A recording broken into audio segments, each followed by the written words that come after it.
Hello, everybody. It's Grizzlies Worldwide, episode 19. And this evening, we travel to LA, California, but we're talking to a Memphian from Tennessee, of course, Memphis, Tennessee. On this episode, I have the honor to have with us Brandon. And Brandon, first of all, how are you doing, man? I am doing just wonderful on this very fine Friday that we are recording. Want to thank you very much for just bringing me onto the podcast.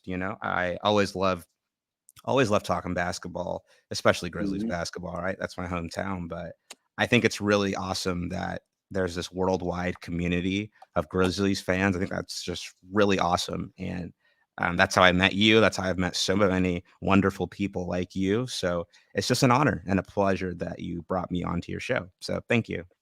Yeah, it's my pleasure. Let me ask you, just for starting, was it always like this? So you had like many international fans, or it was more? Hmm. So I'll say this: like I grew up. I'm born and raised in Memphis, Tennessee. Hmm. Grew up watching Grizzlies games. Hmm. I didn't really, as a kid, like growing up, I didn't really know or understand. I always knew like basketball had international fans because, the game over the years has grown with things like the NBA Africa League and Initiative, Euro League picking up and leagues like that. But I didn't really know there was like this international group of fans until I really got into like the X, Yeah, Twitter, whatever you want to call it, yeah, that universe. That was a couple of years ago. I really started like posting on Twitter and meeting other Grizzlies fans on Twitter. And then I find out there's this whole just international group and fan base. And that's how I really got to like learn and know that there's this really big group of international Grizzlies fans. And I feel like it's only just grown, only just keeps on continuing to grow. And people like you that make these podcasts and connect us all around Grizzlies fans all around the world. Like I said, it's a really cool and unique thing, and I'm really happy to be a part of this yeah, show. yeah. Me too. Me too. Me too. Glad. I'm very happy to be on this Greece world. So okay, so let's start with a hot topic of the moment, of course. The the schedule was released for the upcoming season uh yesterday. Yeah, Hmm. yesterday. Okay, so we start with I'm doing this from memory. We start with the Jazz, then we Okay. have the Yeah. Rockets. First Uh-huh. game house is in FedEx is Orlando. Yeah. Okay, of course we have to play 82 games Yeah. with uh, another 29 teams. So, but like overall, um, how do you feel, especially with the beginning of the season? Okay, let's not go like until Yeah. April or something. Like the Yeah. beginning. Honestly, I think the Grizzlies are set up pretty well at the beginning, right? So, like you Mm-hmm. mentioned, they're going to start with the Utah Jazz. They're going to have the Houston Rockets, Orlando Magic, Chicago Bulls, Brooklyn Nets. Those are the first 5 games. I think you Mm-hmm. can start off really hot. A lot of those teams, Utah Jazz, Chicago, Brooklyn, I'd say the Grizzlies are pretty comfortably better than, right? Like Yeah, just yeah, yeah, in the yeah, stages that they are in the NBA, right? yeah. I think Houston is going to be a dogfight. Orlando is going to be a dogfight. Those will be pretty difficult competitive games, right? Those Mm-hmm. first 5 games, I think if the team is playing like we expect them to, they can get off to a really hot start in those first 5 games, and they'll need it. They'll need it because right after that first 5 game slate, they're they have the Bucks at home. They The have Philly. they have Philly at Philadelphia. They have the Sixers at Philadelphia.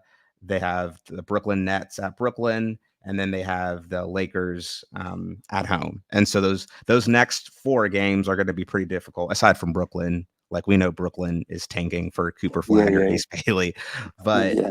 those first 4 games, and then you round that out with Washington at home, and so I think in those first 10 games, right, the first 5 of them I think they can get off to a really hot start, but then that next 4, they're going to face some more competitive, difficult opponents, and then round it out with Washington.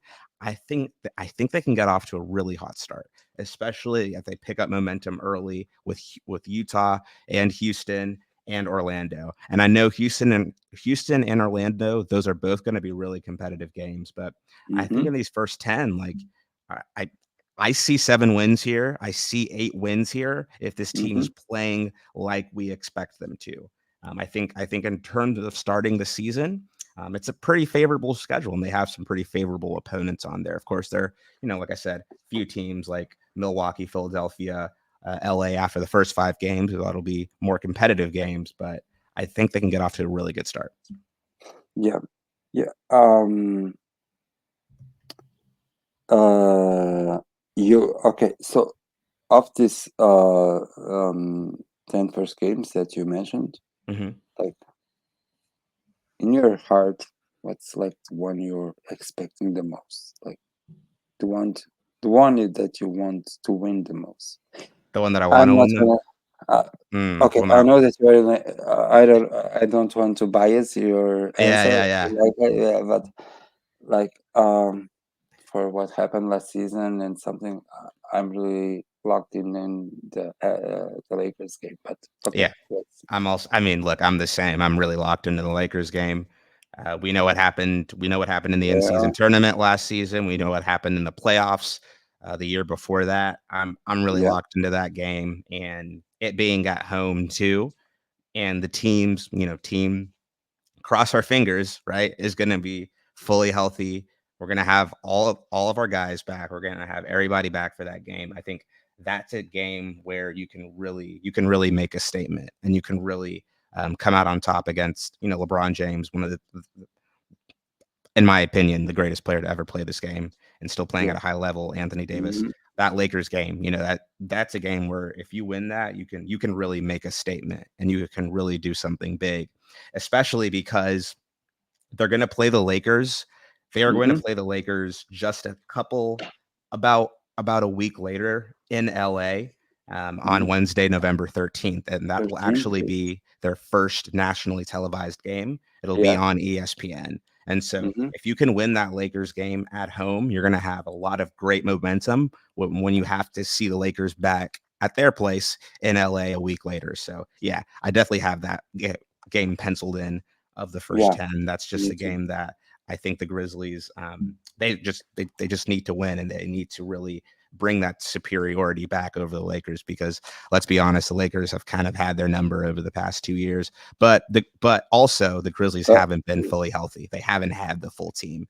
They're going to yeah, have that against the Lakers on November 6th. We hope. So that's yeah, really a yeah. game that, punching I'm putting all the punching in. And if I remember right, like the last time we played the Lakers fully healthy Mhm. in LA, we beat them. Beat Like them. Yeah. him, that Mhm. smart make like a Yeah.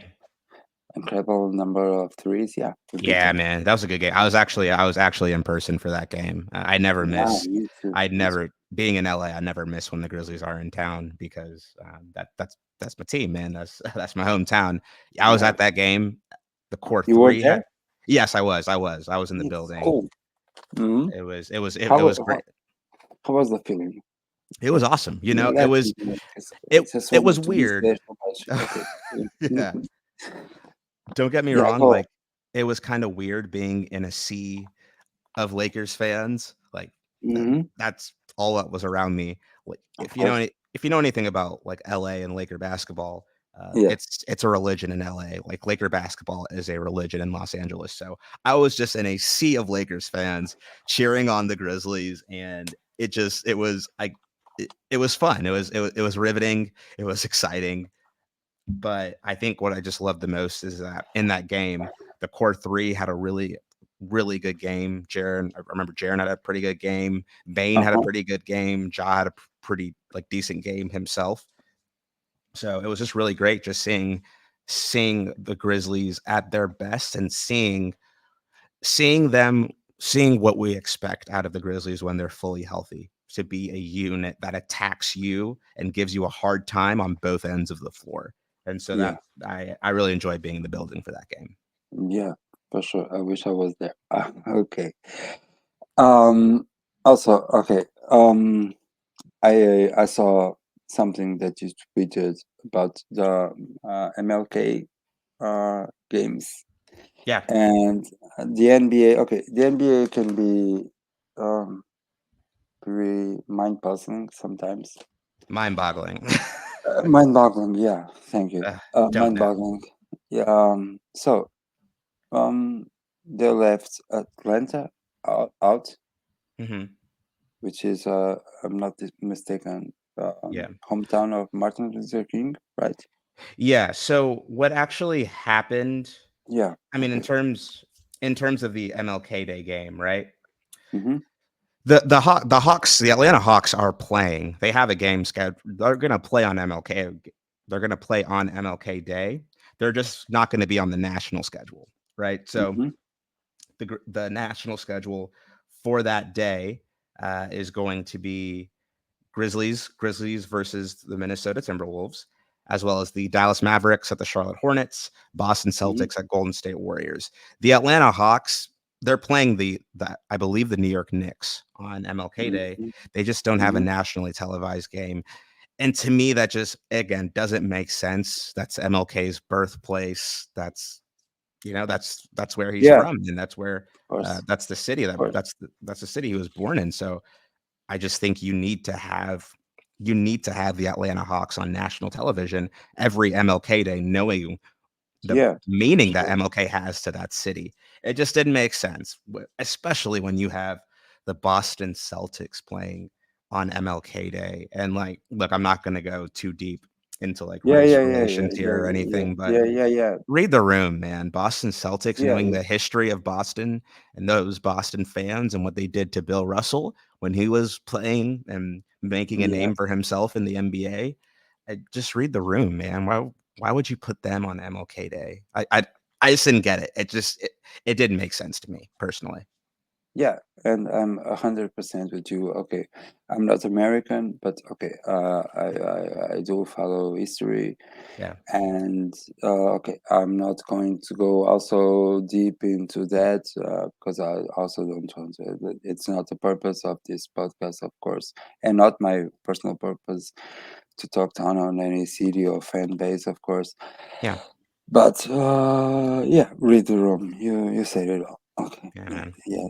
Just read the room. So, okay, so okay, moving on, and okay, moving on. Okay, this last part was yeah, okay. So I want to ask you. I have to take a deep breath. Last season, Mm, how, like because I ask this everyone that I invite here yeah. in the podcast and Yeah. um, that are willing to join me because it was tough. Like it was Tough. 82 Tough. games. I watched 79, and Oh okay, it man. was tough. How you as a fan watch a season like okay, we knew beginning of the season that we wouldn't have a job for 25 games. Mm-hmm. We knew like a couple of days before the season started that we wouldn't have Adams Yeah. for the whole season. We Yeah. already knew that we wouldn't have BC until like Uh-huh. February. Yeah. So and then it went on, injury here, injury there. Okay, Ugh. bottom line, how did you see this last season? Like I don't know, you go, just go your way, but like the downsides, the upsides, and also there were some silver linings. But okay, Yeah. go ahead. How did you as a fan lived this last season? Like it was tough. Yeah, man. Tough. I'll just be the first to admit it took it took a lot of sitting in my TV with a couple of beer cans. Like, like it Oh, would just, yeah. dude, I don't know, like it was just, You're look, not this is you're not the first. it was No, you're the just first don't one get to it. admit it, but I am sure Yeah. that there I is mean, lots it of took just sitting through my TV with a lot of beer cans because we know how good this team is when they're playing at their healthiest and their best. They're one of the best teams in the NBA. They're a Mhm. championship contender. But last season, it just didn't happen because the injury gods didn't give us the luck. And I won't say fully because right, we had the jaw suspension for 25 games. Of That course. wasn't an injury, right? But Mhm. aside from that, BC couldn't, like you said, BC couldn't come back. We just didn't have our team. The Grizzlies did not have their team. They didn't have the team on the floor. They were struggling to find guys to play over the course of the season. They had to bring up multiple two-way contracts. They had to sign Mhm. multiple guys off the street. I'm pretty sure they Yeah, broke like some kind of record for like the number of guys like who that they like signed onto the team, as well I as the believe. least number of players like that could suit up for the Grizzlies on one night. I'll need to like look deeper into that, but like it just wasn't. It was. I kind of like I kind of liken it to just living in like the Twilight Zone. It just didn't like it didn't make sense, and like you just kind of like rolled with it and we're like, "Oh, this is like a really different reality that's unlike anything I've ever seen before." Because that's what that season was. It just wasn't it just wasn't the Grizzlies that you and I know that they Yeah, are. yeah, yeah, And yeah, like yeah, yeah. it's not their fault, right? Like, it's just like guys got injured, guys got hurt. But yeah, I mean, I and I'll be the first to admit, like, I did not watch every game. I tuned a lot of games out when they were getting like beat down by like 30 plus Mhm. points because like Uh-huh. I just had other things to do. Yeah. But like Yeah, yeah, yeah. it wasn't the season that we know the Grizzlies could have. It was a washed season. I'm gonna call it that because the point of every season is to compete for an NBA championship. And as soon as we knew we couldn't do that, I mean, I think as soon as the Steven Adams injury occurred, you knew like Yeah, that's they that's couldn't in yeah. earnest compete for a championship. Yes, you knew that Ja was coming back after 25 games, and whenever Ja Morant is on the floor, he gives you a chance to win any game you are in. Mhm. That's Yeah. just reality. You knew he was coming back, right? You knew that BC was coming back sometime around the All-Star break, and you knew that, okay, once we have at least like most of the core team, Smart, Ja, BC, Bain, Jaron, we can make a run. We can compete for something. But until then, you knew it was going to be just painful. And it was. They were in that like a what was it, like 13th to at least like 12th to 14th place for a while. Then you had Ja come back. New Orleans hit one of the greatest buzzer beaters, in my opinion, the NBA has ever I will seen. never I'll forget never that. forget I'll that. never, Never forget that. never, never Never in in my my life life will I I'll forget forget. that, bro. That was Brother, s- me too. but See, the way I was. that moment, right, brought so much joy and so much optimism for the rest of the season. And then just a couple of weeks later, I he was gets the going to torn ask you that. labrum, out for the season. It was just, look, it's a wash. It was a wash of a season, and it was just a sad season, because Bain had some ticky tack injuries he was dealing with too. Smart had that hand injury after that Mhm. game against the Mavericks, so he was out for the season too. You knew that the Grizzlies weren't seriously competing for anything after all those injuries happened. But as you said, there is a silver lining in everything, no matter how bad. I Yeah. I, I believe that personally, and so I think the silver lining that you had that season was that you had the future of the Grizzlies step up, and particularly Yeah. first guy I'm going to mention, Gigi Jackson, right? Like we second round pick pick out of South Carolina. We thought with a healthy team last season, he wasn't seeing the floor. We thought he was going to stay in South Yeah. Haven, be on the Memphis hustle, but injury showed us otherwise. And he was brought onto the main team sooner than we expected. And look, he was ready for the moment. He hit really big shots. We saw that Mhm. talent there that people pegged him coming out of high school. He was one of the top recruits in high school. He was one of the top talents, at least going into South Carolina. And people thought this guy could be a top 5 pick. He could contend for the number 1 pick in the Hmm. 2023 draft.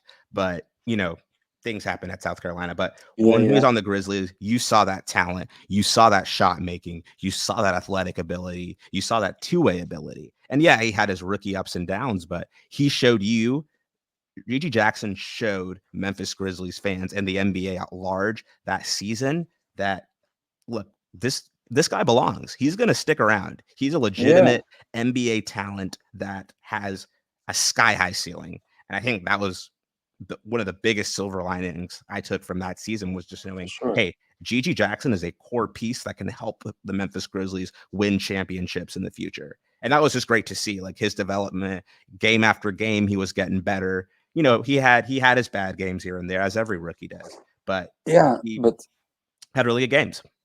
yeah, and let's not forget, Gigi is turning only 20 in 20 December. in So December, yeah, man.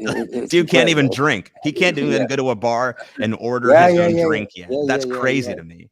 Oh my Yeah, in the goodness. States you can only drink at 21, right? Yeah.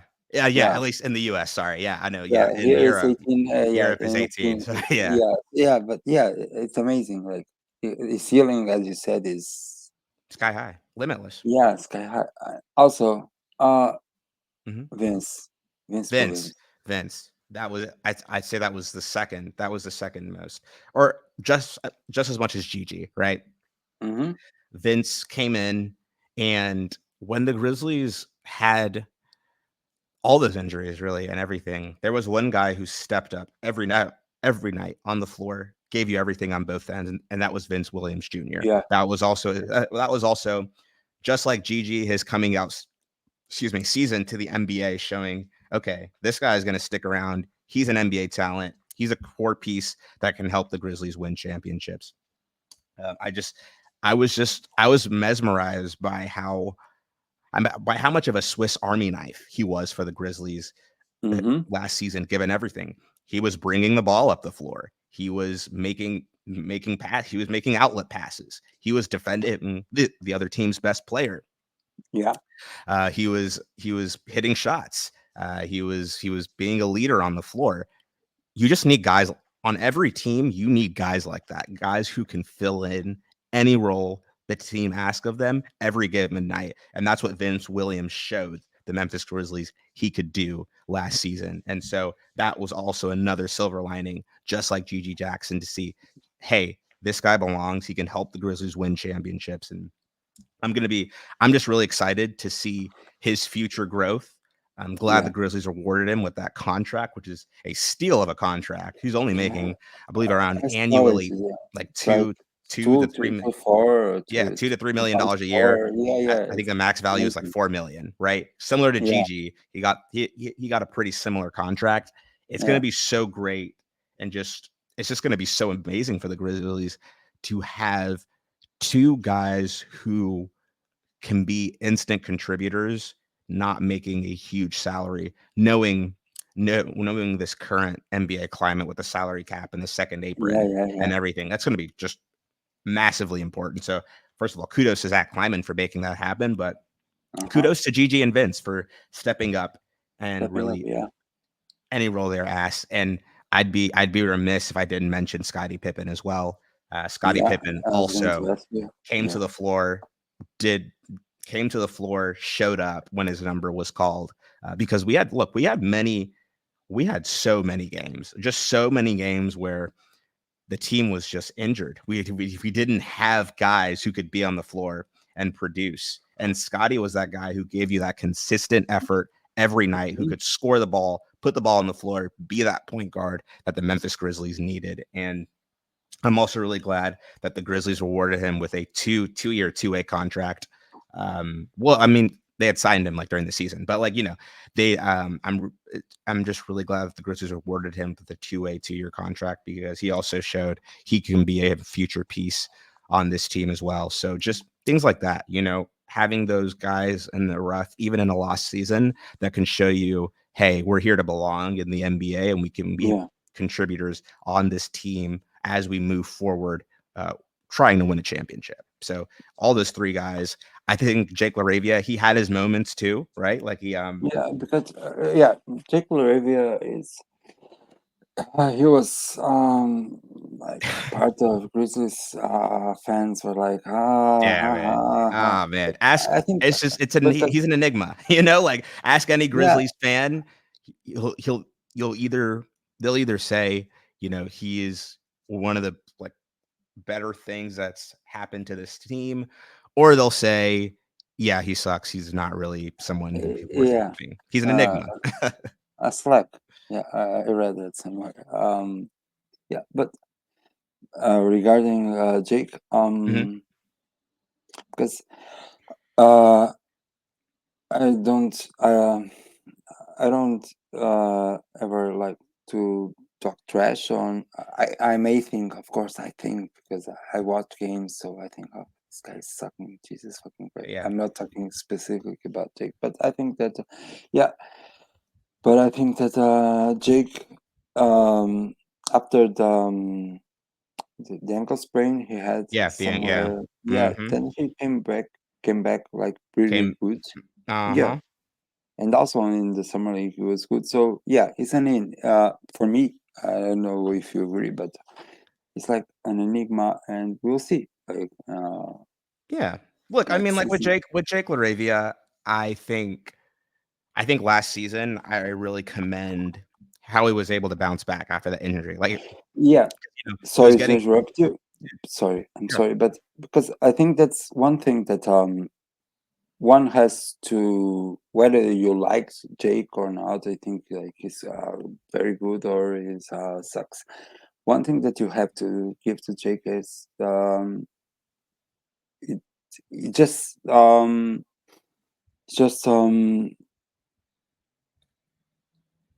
states he doesn't give up. He's shown resilience. Yeah, Okay, resilience. yeah, yeah, Yeah. Has dealt with his rookie year, he didn't play a lot because he was dealing with a lot of ticky-tack injuries.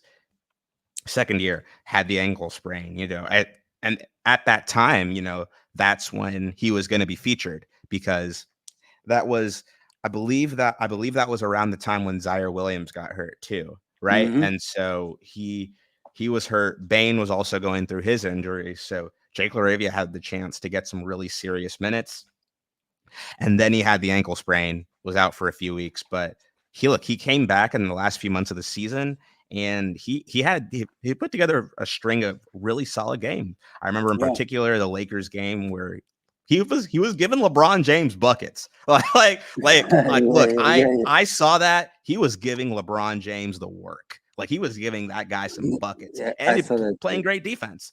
That game in particular stood out to me, and he had other solid games after that. But look, the resilience was there.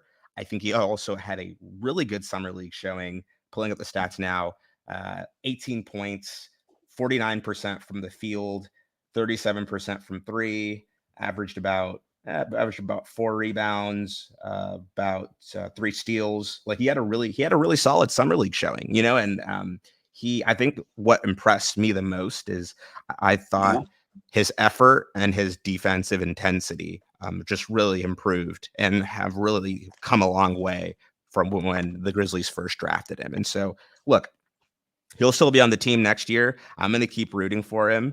I think, I think as it stands, there's a place for him right now on this team, but I think next year what he really needs to prove is okay. I can be a valuable, consistent bench contributor for the Memphis Grizzlies because yeah, in summer league and in those last few months of the season, he was kind of getting a featured role because the Grizzlies didn't have many other players healthy. They just didn't have bodies. And so mm-hmm, he was getting to he was getting featured, he was getting the usage, he was getting the ball in his hands. We know next year with a healthy team, he's not going to do that. He's going to be expected yeah, to catch and shoot. He's going to be expected to play some defense, hustle, just be a 3 and D player. And we don't know.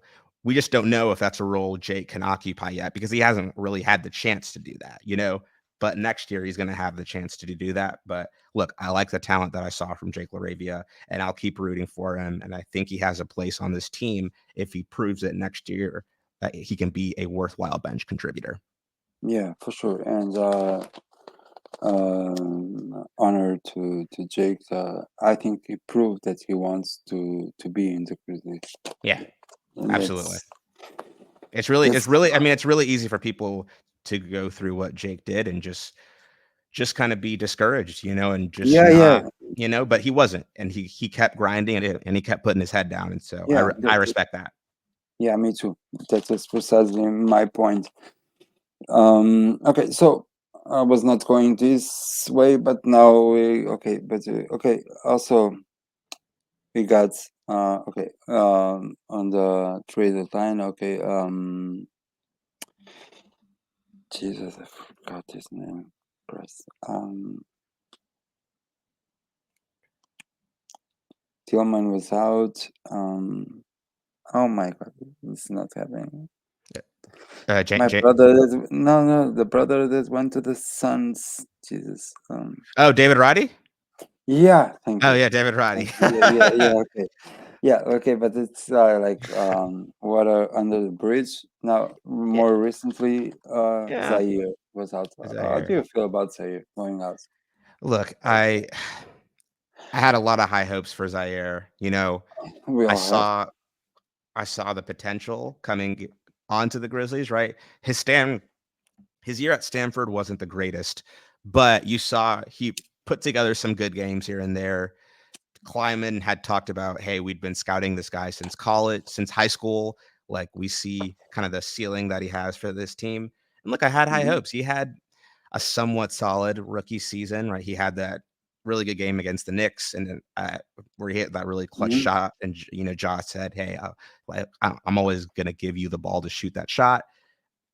Put together a really unimpressive sophomore year, like just Yeah, wholly unimpressive, and he, got hurt here and there. But and then there was that whole fiasco about him not playing in summer league, and then after that really bad sophomore year that he had, there was that whole fiasco about him not playing in summer league. But he came into last season saying like, "Hey, this is the healthiest I've ever been. No one's worked harder than me. yeah, yeah, No one's put in the time." And then I just didn't see that. I didn't see that translate onto the floor. I thought he got I thought he got many opportunities too, especially as the yeah, Grizzlies just started dropping like flies. Like Zaire was in that starting lineup pretty much every game. Like he was getting like regardless, he was getting minutes over Gigi Jackson for a yeah, good yeah, portion of that yeah, season. And so I thought he got the opportunity, he got the minutes. It just didn't work out. The talent wasn't there on the Grizzlies, at least. Maybe yeah. on the Brooklyn Nets, he can show that, Mm, but of look, it course, just wasn't of course. it It wasn't there, it wasn't. didn't work out, Yeah. and not all things Hopefully, do, so, yeah, and hopefully it will work out yeah, for him and the Nets. Okay, it didn't work in yeah, the Grizzlies, but yeah, all the didn't. best for him. I think it hurts, right, because he was a Yeah, yeah, top yeah, 10 pick. We know the details of that trade with the Pelicans. uh, yeah. we traded up we Grizzlies had 17, they traded up with the Pelicans to get 10. Pelicans got Trey Murphy, who is a bona Mhm, fide mhm, mhm, yeah, NBA. He's a bona fide NBA role like starter, like I think starter in this league at his core. yeah, And so that's going to hurt because had Zaire Williams really hit, we know he would have filled a lot of holes on this team. Looking for that wing of the future that now looks like Gigi Jackson, but um, yeah, yeah, it just didn't work yeah. out. I That's it. think sometimes works out, sometimes it doesn't. Like, okay, we took the 10th pick with Zaire, it didn't Yeah, work out. yeah, Yeah, and then we took the 45 pick yeah. with Gigi With and it Gigi worked Jackson, out. and that worked So out. yeah, so Life is crazy that way. yeah, it's crazy. So, and Vince was also like 40 something. I don't remember. Yeah, So yeah, yeah, 40. I so wanna say like 47. I don't 47. Yeah, yeah, yeah, yeah, yeah. It's yeah. 47. Yeah, That was his draft. Zaire was the 10th pick. Zaire was the Grizzlies' first round selection. Vince yeah. Williams was the Grizzlies' second round selection. So And yeah. I just wanna say briefly about Vince now, Mm-hmm. before this, he was he was a hustle mainstay. We didn't see Vince on the Memphis Grizzlies, and a lot of people, myself included, I wondered like kind of who is this guy? Like, He's just kind of Mhm. around. What are the plans? Like, I wasn't getting skeptical because I hadn't seen him play like that in the NBA, but the way Vince the way Vince has just completely transformed himself is a testament to his work, a testament to his work ethic, a testament to what he's the time that he's put in because he is now a bona fide rotation player in the NBA. So yeah, I just Yeah. wanted to briefly mention that, that No, that no. journey that he's had. It's funny that you mentioned that because a while ago we were talking about Gigi and Vince as the silver linings, and Yeah. one thing that occurred to me uh, also in previous podcasts that I did, um, like okay, I think that Gigi has a higher ceiling. I do, of course, believe Hmm. that. But Vince was okay, and I think maybe I've said this before in podcasts, Hmm. but Vince was the player that um, I always used to just watch him on like garbage minutes, Yeah. and he used to piss me because Yeah. it seems like so nonchalant, Yeah. like Yeah. I don't Yeah. give a fuck about Yeah. this. I can recall that. What was that? That was the game against. That was the final regular season game against the Thunder. Not last season, but the season before that, where he shot like he kept shooting bricks, like just Yeah, kept shooting threes that were just yeah, not going in. And then I know a lot of Grizzlies fans were frustrated after that performance, but even like I was saying, the way he's bounced back from that, like testament to his mindset and just yeah, that yeah, work for that he's sure. put in. Yeah, for sure. That's what I meant. Like I was like when I think the first game he played this last season was against the Celtics, if I'm not Hmm. Hmm. mistaken. And I personally was like, okay, this guy, what's going to do? Like Yeah, what's he he gonna didn't do? give a Yeah, fuck. And then I was like, oh fuck, I was so fucking wrong. yeah, This guy is so yeah, yeah, Vince, in a certain sense, okay, I think that Gigi as an NBA player has like a higher season, but yeah. Of course. if you ask me, like the most surprise, oh, I'm not going to say it's the best silver lining or the because I Yeah, don't want to put it, but like the most surprisingly silver lining for me was Vince because was Vince. I Yes. was not seeing that dog in him. Yeah. And Yeah. I was like, "What the fuck is And he like a flipped the bulldog, switch, like you know? a He flipped the Rottweiler?" switch. Like, yeah, I think completely. what was most impressive about Vince was he was doing what he was doing, like I said, playing that Swiss Army knife role, doing everything on the floor. He was doing Yeah. that against Mhm. playoff teams, Celtics, Nuggets, Suns, Miami Heat. Like he was doing that Mhm. against bona fide NBA players. Remember that game where he put Luka Doncic in hell. Like he was Yeah. doing what he was doing against bona fide NBA players, and that's what just communicated to me that okay, yeah, this guy belongs. He's a future core piece of this team. He is somebody who is going to be very valuable to the Grizzlies as they win championships. And I really not hate, but like I know he had what was it? The knee. I think it was like a knee, some kind of leg injury. So like his Palladium, I think. yeah, something like that. Sorry, I'm not Yeah. a doctor. I don't know Yeah. anatomy, Yeah. but he Let's had not that. get into Grizzlies PR because Yeah, that's it uh, just he didn't get to finish the season strong because of that, and, maybe it's because the Grizzlies were holding him out for I think so. injury. I Yeah. think so. I think Yeah. it just kinda Me too. popped up and they were like, "We're not gonna risk anything. Just Yeah. heal, just Of get course. better." So and that's Yeah. fine. That's cool. Yeah. I remember Doncic was mad at him like Yeah, that game. dude, Yeah. he put Doncic in hell. He put that guy Yeah. in Yeah. hell. Yeah, you look at the stats. Yeah, Doncic have a really rough night Yeah. that game. Okay, so then the season was over. We Mhm. moved to The the off next season. thing, which is yeah, which And next season. Yeah. yeah, we moved to the draft. Mhm. Okay, me personally, I don't really look into prospects, Mhm. so. I was kind of watching what Grizzlies would do. Okay. Um, were you like in a ED train, Lincoln train, or not any train at all? So I'd say, look, I'd say starting just kind of going into the draft and like doing my research, Mm-hmm. we knew the Grizzlies were going to get a center. Like we knew it. We knew it. Look, my philosophy is always you draft the best player available that's Yeah, there me with too. your pick. Mine too. Yeah, No matter what your team needs are, you draft the best player available.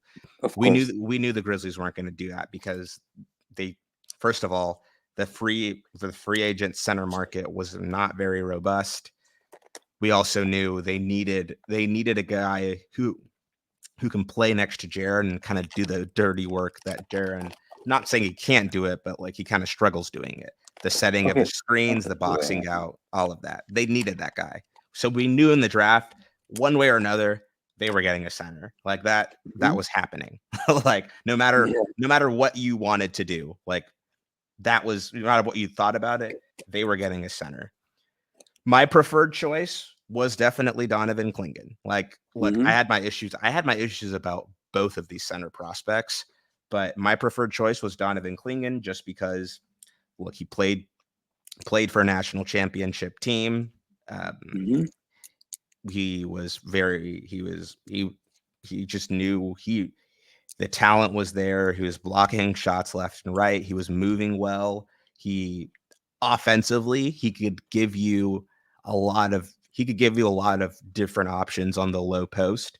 I just thought Donovan Clingan was the better center option. And you know, the rankings from the ESPNs and like the draft numbers, which I don't go too deep in, but like I the consensus was Donovan Clingan was a better center prospect than Zach Edey, just due to mobility Hmm. and body of work. Not even body of work, but just like translation into the NBA, right? Yeah. But Zach Edey kind of picked up steam because not only did he have a phenomenal season in his own right, he had a phenomenal career at Purdue, like two-time National College Player of the Year, two-time Big Man Award, two-time Kareem Abdul-Jabbar Award, Lute Olson Award. Look, no question, he is one of the most dominant centers college basketball has ever seen. Like that guy Yeah. was just an automatic force in the NBA, right? But you kind of looked at the way that he scored his points and made his impact. A lot of it was him doing sky hooks against guys clearly smaller than him, and people had concerns. Look, I had concerns. I won't even admit that. I was not on the Zach Edey train. I didn't really Hmm. think the game would translate. I didn't think what he brought, like even though he was a great college player, you and I know the NBA is a different kind of game. The players are faster, they're more talented. He's not going to be able to just bully guys in the NBA like he did at Purdue. College.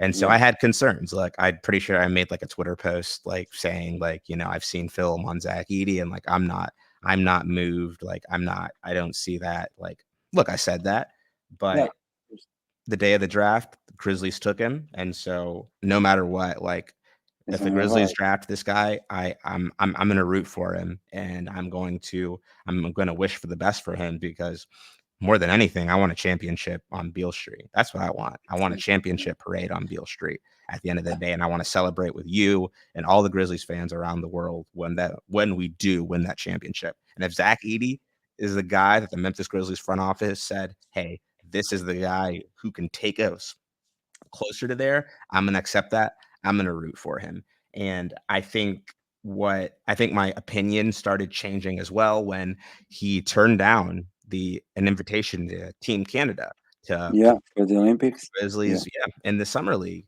And we saw that first game that he had in summer league where he was matched up against Walker Kessler, who Kessler. Yeah. is a very promising young player. You know, I mean, look, he's got his flaws, but he had a really good game against Walker Kessler.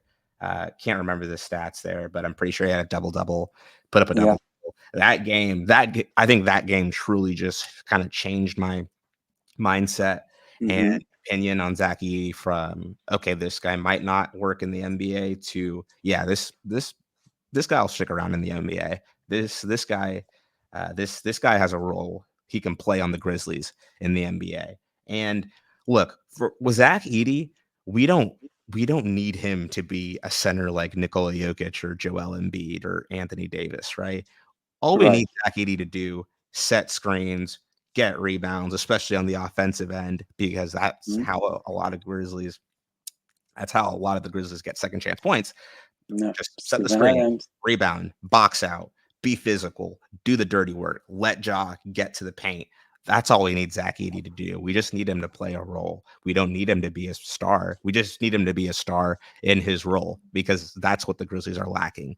They are lacking a dominating presence in the paint that can not only deter guys but can really do do the network, do those network roles and be a connector for the main stars, like Steven Adams was, you know. And so, look, Yeah. if Zach Edey Yeah. can do that, like then the Grizzlies are championship contenders, and they'll be in the finals, and assuming fully healthy. And so, after that summer league game, look, I'm bought in. Like Zach Edey is the guy for this team. Zach Edey is the guy for the Grizzlies, and I can't wait to see just how he meshes with the team. That that Zach Edey job pick and roll is it's going to be one of the best tandems in I the was going NBA. to, Ah, you're guessing my question. yeah, What's going to be the yeah. Becky How's that? Tamara pick and I roll? mean, look, that's going to be one of the best tandems in the NBA. Knowing a guy like Zach Edey, the strength that he has, his height, his dominating physical presence, he will open up those lanes for Ja. Ja will get him lobs. Like that will be a top Yeah. big man, point guard or guard big tandem in the no doubt. I mean, that's not even a question. If they play like we expect them to play, they will Mm-hmm. be a top tandem in the NBA. Like that's Yeah. gonna Yeah. be and not even Ja, Bane, you know? The Yeah. Also. handoffs the handoffs, the handoffs, the high pick, the off ball screens to get Bane open for shots. We saw the Grizzlies do that a lot as they ran the offense with Steven Adams, right? Those Mm-hmm. handoffs, those DHOs. Zach Edey can do that for Bane too, and really open up Bane's game as well. And we saw really well how I thought Bane and Adams really had that chemistry where they could work off the high post. They could work off a dribble handoff. Mm-hmm. Steven Adams would set an off ball screen to get Bane open and get Bane a shot, or Bane could just curl around and then get into the lane for a layup. Zach Edey can do a lot of those things for the Memphis Grizzlies. And so I'm just really excited to see how Zach Edey can be not only a valuable presence for the guards on this team, but also Jaren Jackson Jr. as well. You know, like I Of said, course. Yeah. Yeah. doing that dirty work that Jaren Jackson Jr. kind of struggles with, you know, and that's only going to open up Jaren's game. Let him roam in the paint. Let him be a roamer in the paint because that's how he's at his best defensively, being a weak help side defender. And so Zach Edey, as long as he just occupies that role in the paint as the rim protector, that'll let Jaren Mm-hmm. be a weak side defender and deter any shots from that end. So look, I think the possibilities are just endless when it comes to Zach Edey. Yeah, he's what the Grizzlies have needed for a long time, which is just a dominating paint presence at the center position. Yeah. For sure. Yeah. Uh, that remind me of two questions that okay. One first, because you mentioned also something earlier, because there was something also going on with Jaren playing the five. That's Mhm. not really a question, right? Yeah. Like, yeah, maybe for stretches of game, but Maybe for stretches. Yeah, for stretches, it's fine. But this team, for what this team needs and what this team is trying to do, starting Jaron at the five is it's just not a good idea because that's not his game. Like that's not his strength. yeah, yeah, You yeah, play to a yeah, yeah, player's yeah. strengths, you know. And Of course. Jaron would prefer to be on the perimeter, take the ball up from the top of the key and get to his spots in the paint. But he's not. he can't play the center position very well, and that's fine. Every player has their strengths. Every player has Yeah, things that they're it's good not. at and bad at. It's But yeah. don't use that. Don't put Yeah, Jaren at the five. yeah, yeah. Don't push it. Don't push Yeah, it. like it's like the four. Yeah. He's best of the four. But Also, we also know that we had those lineup combinations with Jaren at the five with Clark, right? Which you mm-hmm, could say was just kind of interchange, right? It's either Jaren at the four or Clark at the five. mm-hmm, Same yeah, difference. But because Clark was better at doing the dirty work, getting the rebounds, even given his size, he's only like about what 6'8", 6'9".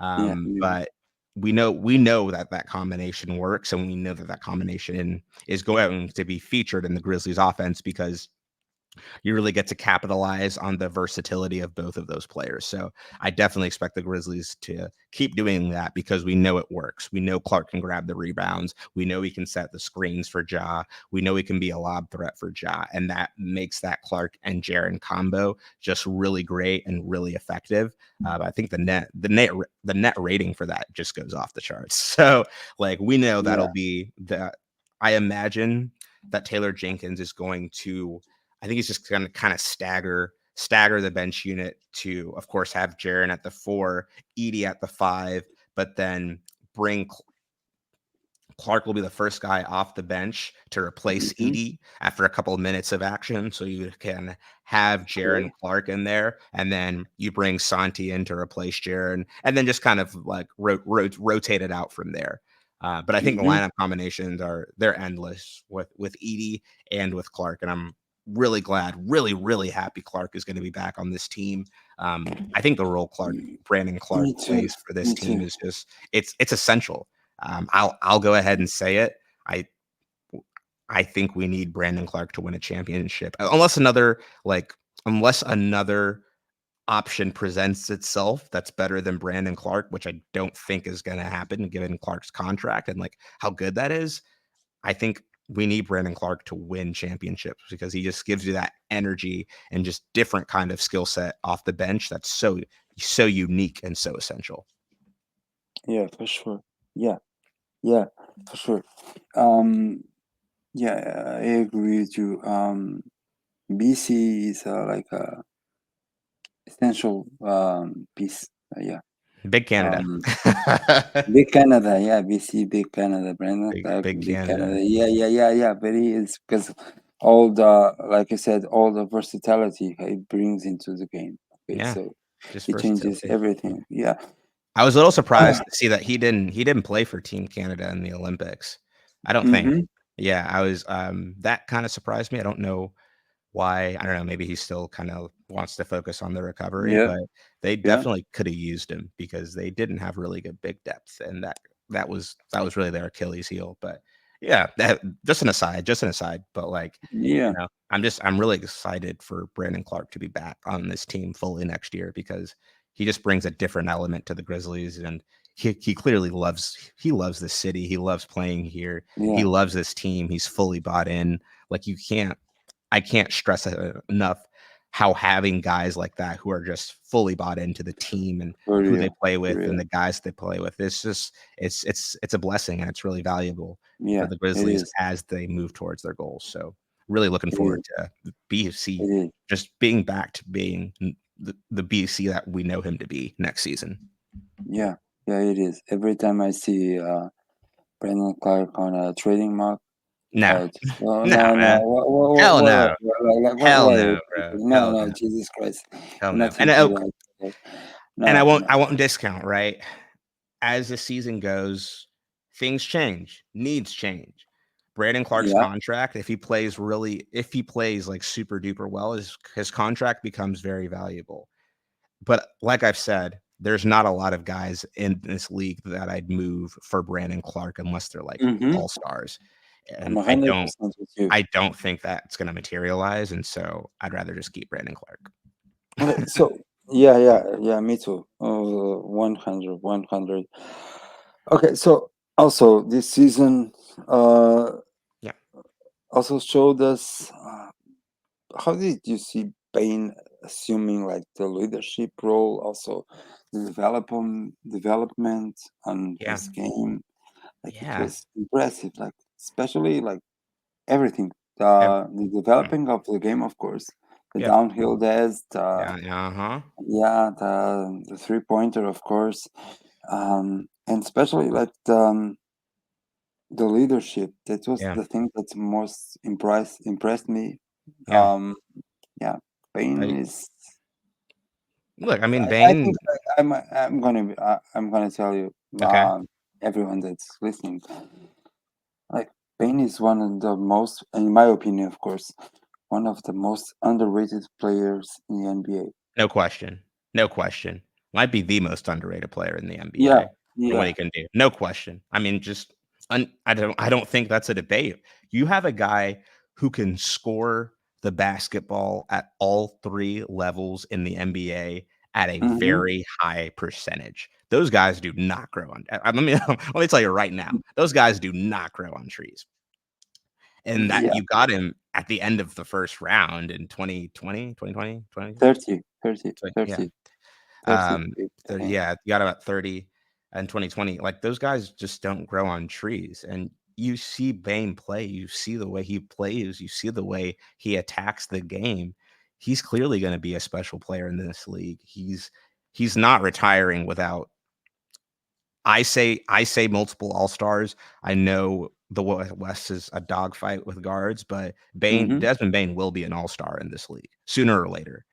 He is one of the most gifted offensive players, not only on the Grizzlies but in the NBA. And I think last season was tough because he was going through. He had some ticky tack injuries here and there, so it was really hard for him to Hmm. kind of get into a like a Bane kind of rhythm, right?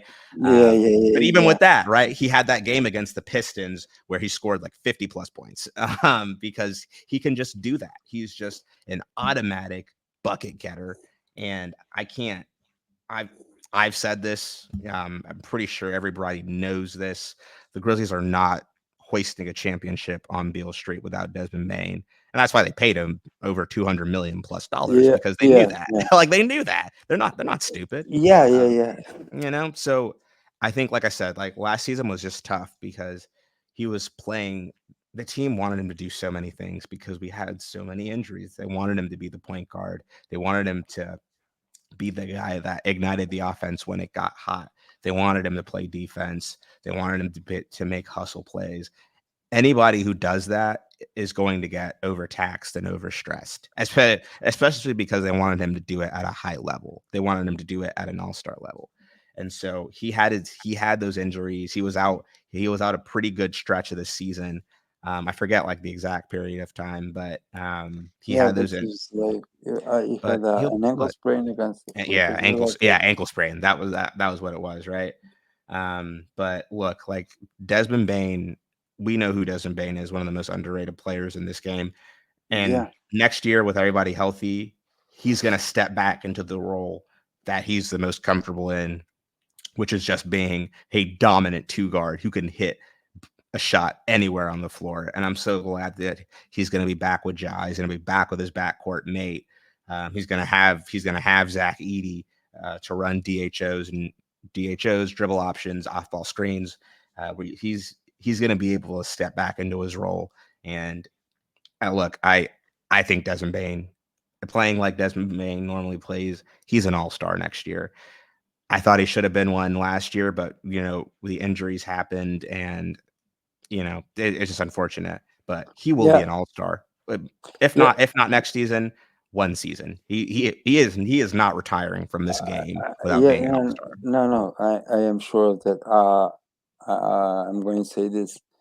I was invited to a podcast last summer, Mhm. just before the last season started, and they asked me for a hot take, which I think it was not, and my hot take was Bane All Star. Okay, then the season went the way it went, so it Yeah, didn't work out. But yeah, I think that's that was my uh I no, was no, with it's you. I was with you, man. That was the agenda I was trying to push last season, because I knew with Ja being out too, that presented an opportunity for Bane to really elevate Mm-hmm. and step up his Mm-hmm. game even further, and he did, and he did. He was great, but injuries, they suck. Yeah. But So next yeah. season, he'll be ready to go. He'll be good to go, and I have no doubt he's putting up an all-star season next year.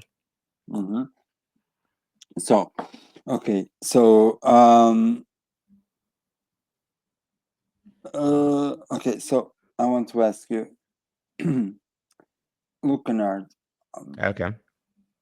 mm, there we have, of course, the team option, which was 14.5 million, I believe. Uh-huh.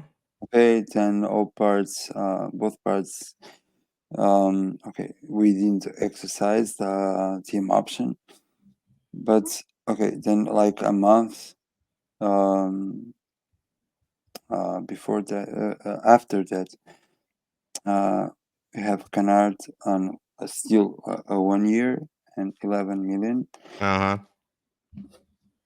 That tells a lot, I think, about Kleiman, and I'm going to ask you about Kleiman Yeah, yeah, yeah. in a Yeah. little Maybe we'll while. we'll get to that with that, yeah. Yeah, yeah, but also tells a lot about how much Canard Yeah. wants to be in the Who wants to Grizz, be here. and Yes. Yeah. yeah, I mean, look, that guy left like it was a team option, right? So we knew like mm-hmm, ultimately like the Grizzlies controlled that.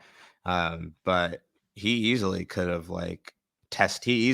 said like, you know, he like could he this, could have made it harder for he could have made it harder for them and said like, mm-hmm, hey, if y'all don't accept this team option, like I'm not negotiating with you guys in good faith anymore. Like he could have made it difficult for them, but he didn't. yeah, But he didn't because he likes it. Clearly, I believe he likes it here. His family likes it here. He just had a kid.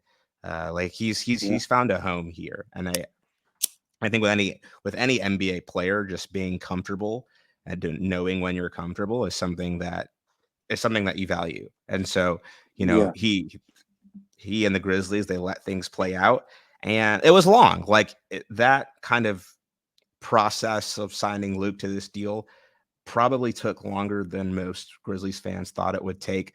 I think it was a mixture of two things. Like the Grizzlies wanted to get their cap sheet in order. They needed to get Zaire Williams money off the books mm-hmm, to free up more money to sign Luke Kennard. And then on Luke's side, he wanted to test the market, see what was out there, see what deals, see what offers might be out there for him.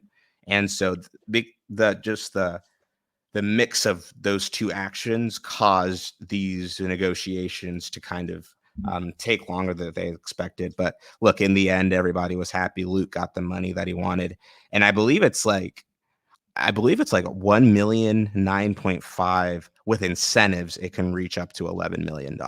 I don't believe it's like 11 million guaranteed. yeah, I yeah, think it's yeah, like yeah, I think it's like yeah, with yeah. You're right. incentives.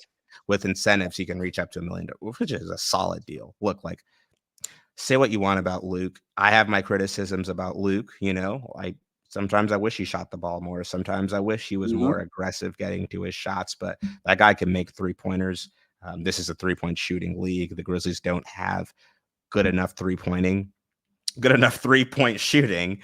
And so if you can lock up one of the best 3 point shooters in the game for a very reasonable price, I'm never going to be mad at it. That's good business. That's just good business. So I um I look forward to seeing Luke on this team. He's needed if the Grizzlies want to win championships because like I said, like they don't have shooting. So they need a guy who can catch and shoot. I will say like a it only being a 1 year deal when they could have made it like a multi-year deal if they wanted Yeah, to. yeah, because That this was, yeah, that kind that's of like, tells me, they might not be committed even past the trade deadline. If they yeah, see yeah, something, they yeah, want flexibility at the end of the day. But that tells me like it's kind of like a hybrid, like kind of prove it deal for Luke Kennard, where it's like, uh-huh, okay, if you come on here and you just blow it out of the water, you double your shot attempts, your points per game go up. Yeah, we'll get you a good contract next season, but it's also leaves flexibility where okay, if Luke Kennard kind of does more of the same or like a little bit worse than that, maybe yeah, we can they just can, flip him off the deadline and try and find yeah, somebody else. Okay, so that's okay. That's leads me like to a perfect question at this point. Hmm. How do you see Zach Clemens as a GM? Look, Because that's like mm, yeah, I think okay, go ahead. I I'll think Zach yeah, yeah, no, Clemens no, is a you go very ahead, you go clever ahead. guy. I think he's a very clever guy. Yeah, he's clever. I mean, like you said, like he knows so well how to. I think his understanding of just and the salary cap and the CBA and everything is top tier. This is a guy who I forgot he got his JD and MBA at Duke, I want to say, or something like that. Mm-hmm. But he's a very smart guy. He knows his basketball. He knows his basketball analytics and management. And so for a team like the Memphis Grizzlies, like, look, we lived through those Chris Wallace years. We lived through those Mm-hmm. John Hollinger years. Like, they're the grass is not always greener. And having a executives like Zach Kleiman, who I believe is at least a top 10 executive in this league, Mm-hmm. Yeah. is great. The way he's been able to structure some of these deals, Vince Williams Jr. on a steal of a contract, Gigi Jackson on a Mm-hmm. steal of a contract. What else? What else do we have here? We also Jaron Jackson Jr.'s contract. That's Yeah. going to be expiring soon, but like signed into that contract. Drafted Desmond Bain, drafted Brandon Clark, found in found two gems in Vince and Gigi. Cam, going going out of that first day of the draft, my thought was the Grizzlies still need shooting. And then second day, Zach Kleiman shuts me up, drafts Cam Wells, drafts Jalen Spencer, two Yeah. guys who I believe can be contributors for the Grizzlies I offensively was and going time. to ask you that. Yeah. Uh, Wilson and Spencer. I just think like just to tee off the land my plan on Zach Kleiman, he's Mm-hmm. he's smart, he's brilliant, he knows this basketball stuff. And look, sometimes he's had his misses. Zaire was a miss. Yeah. Kenneth signing Kenneth Lofton Jr. was a miss. Signing Mm-hmm. Henry Chandler to that guaranteed deal, that was a miss. You're never gonna bat t- Of course. 10 for 10. And I'm willing to accept that Zach Kleiman may have some misses if it means that he can structure this team effectively. I will say this. I will say this. Mm-hmm. This Zach Edey pick is going to it's going to mean a lot for Zach Kleiman's tenure, because I think he's kind of taken. I don't want to say he's taking a chance, but like on that board with when Zach Edey was on with the Grizzlies pick, right? Mm-hmm. They had other options that were at least like scouted, at least the scouting and like the draft analyst had ranked higher than him. Dalton Connect was on the board. Yeah. Matas Ellis was on the board. Cody Williams was on the board. Like these guys were they had higher draft rankings than Zach Edey, but Zach Kleiman took a chance and he said, "Hey, like I'm gonna go after this guy because he's what we need and he can take us to a championship." And I got to admire the balls. I got to admire the gusto. Like I got to admire that. But we also have to understand, like, if Zach Edey doesn't really pan out like we expect him to, and that's not, I don't really, I think he will. From Mm-hmm. seeing what I'm saying, like, of course you got to play the games. You got to see how everything lines up. I think Zach Edey will pan out, but like if he doesn't, that's gonna be a stain on his tenure. Just knowing, like, for that lost season, um, that draft pick that the Grizzlies got, like they needed a contributor and they needed an impact player. And if Zach Edey isn't that, and some of those guys after him are that the Grizzlies could have drafted, that's not going to be a great look. And it's not going to look Yeah. good. Yeah. Yeah. Yeah. Yeah. Yeah. Yeah. It's just not. It's not going to be a great look. And that's all I'll have to say about that. Okay. Okay. That's fair. Uh, but it's going to be a great look. Okay. But yeah, that's it. Okay. Um. Also, At this time, we have a 14-man roster. Are Yeah. you comfortable with that? Or you think that maybe we... Because this also relates with another question that I want to ask you that's on all over on Twitter. Hmm. Should Pippen still be on the two-way or on the standard? I have a very solid opinion on Yeah. this.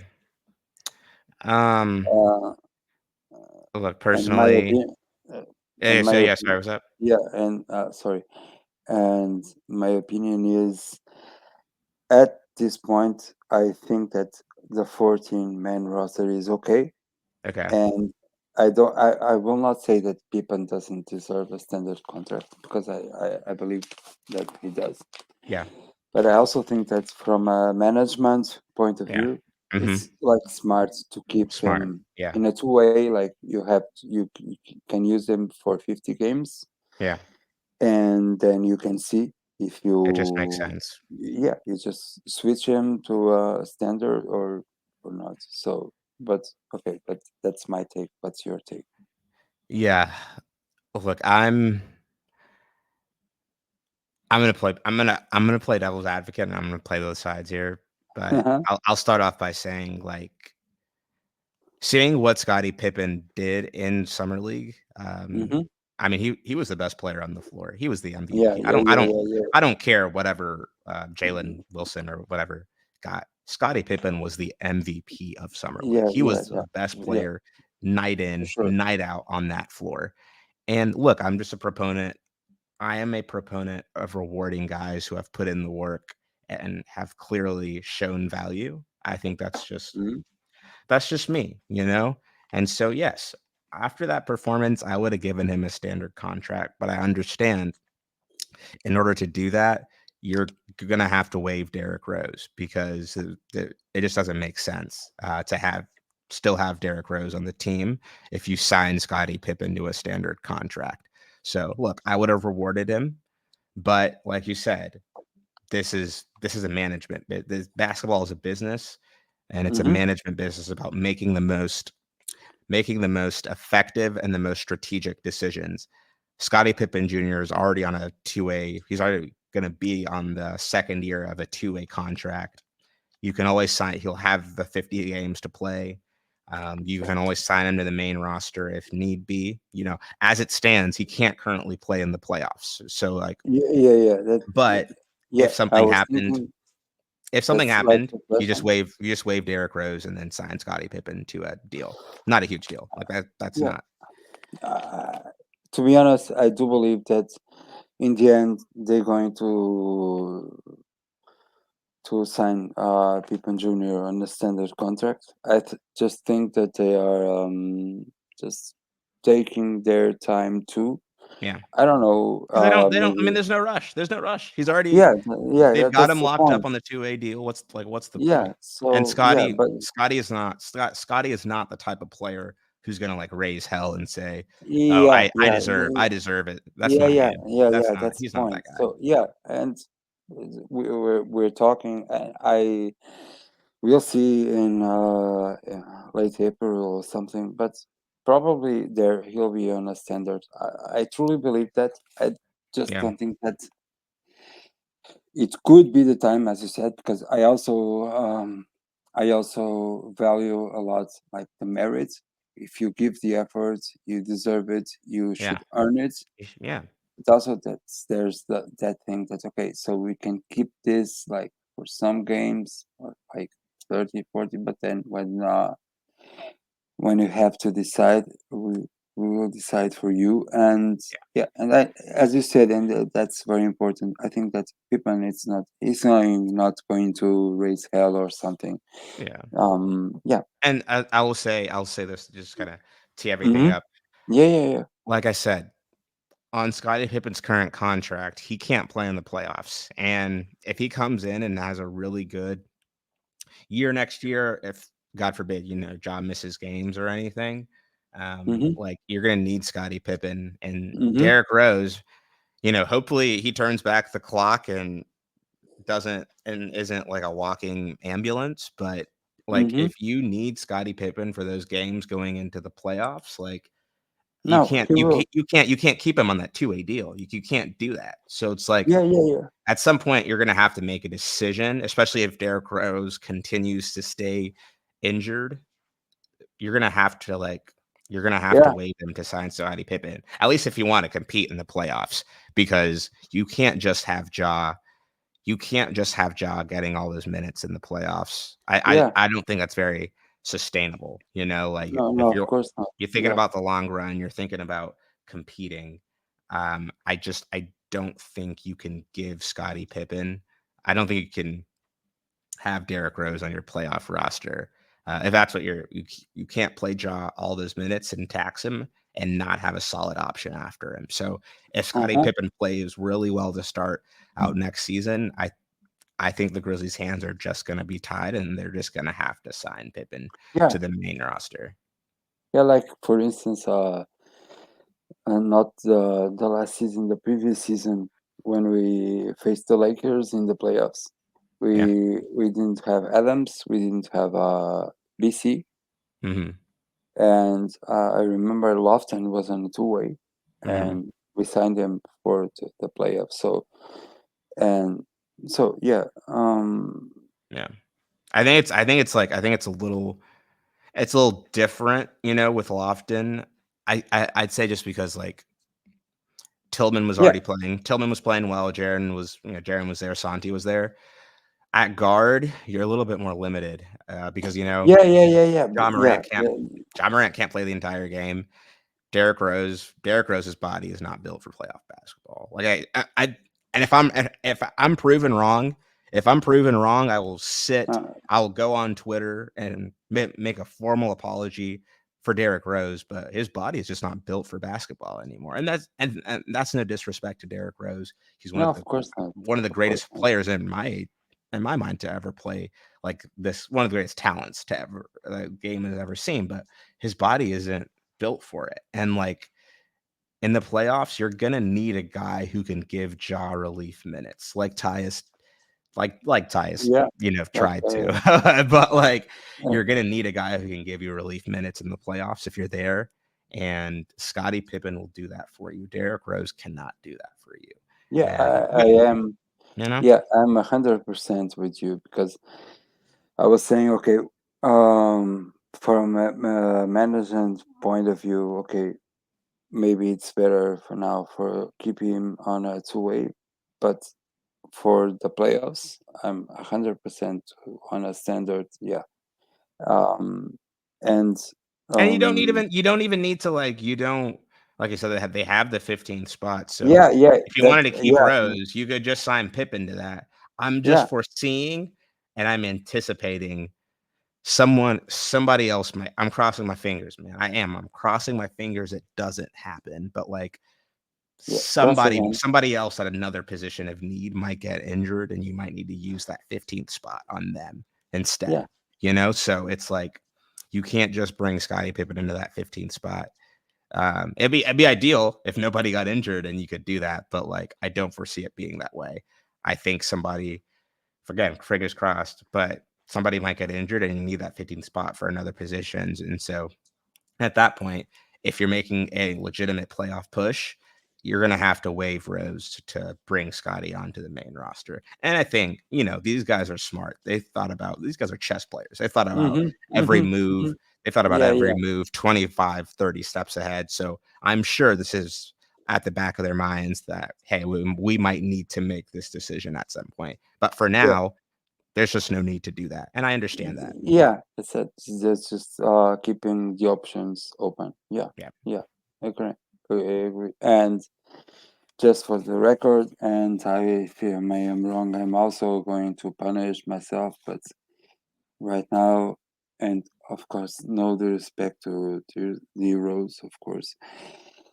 If I had to go in a playoff run, of course, right now I'd go with Pippen. Yeah, Yeah. I mean, that's yeah. No, no, Rose is, no. I love Rose, I love and I him. think that Rose has a very positive influence on Ja. Yeah. Also, Uh-huh.